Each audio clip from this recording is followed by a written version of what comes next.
Mwire bw'orukiiko aha mbuga nkuru za disitulikiti ya Kabale, meya w'orurembo rwa Kabale Sente Abeebembezi kuyahebwa akagisha k'okugambaho niko kwimuka n'ekiniga akabuuza Dr. Patricia Achana Okiria aha bwenki yahandikire ebbaraha arikugira ngu orurembo rwa Kabale ko bashashura sente bari kushashura abari kupata n'enkuuto 3 ezakozire aba MS Multiplex Limited kandi bari kumanya ngu akashashurwa zaahwayo. Municipality has been brought, it has been pressurized, it has been pushed to the wall to the extent that we have paid money that is outside the set rules, that the set processes, that the set legal framework of any government.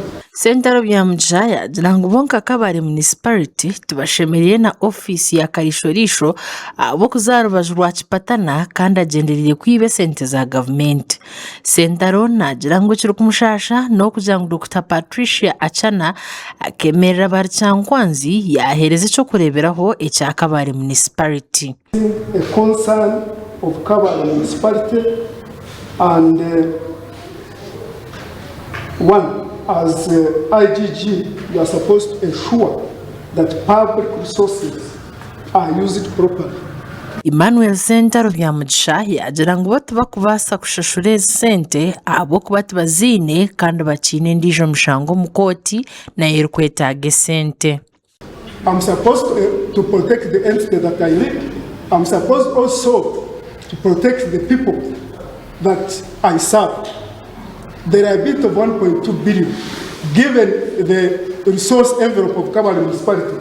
I don't know, and I will not. We have written all the office. Ombaraha y'ebiro 30 by'okuwa kashatu mahugwe 2026 ofisi ya Dr. Patricia Achana Okiria andika neragira town clerk Kasajja Jamiru Kairu kubashashura sente za kipatana juba kandi ngo kubakwanga kushashura sente z'abandi nibija kutwarwa mu nkabajemera okuragirwa okuryo mu mateka. Omukugarukamu Dr. Patricia Achana Okiria yagira ngu ebigambo ebyagambire kyankwanzi akakigenderera okwenda ngu n'abandi barebereho okurwanyisa obushomanguzi. Yagira ngu abakuru omu rurembo rwa Kabale bakakererwa kushashura sente za kipatana ekyatumira aba MS Multiplex Limited kutabaza omu kitongore kya Equal Opportunities Commission n'ebindi bitongore bya gavumenti. Even payment of the contractor was problematic. The contractor went for arbitration, went to court, went to Equal Opportunities Commission, and in so doing, the monies were accumulating.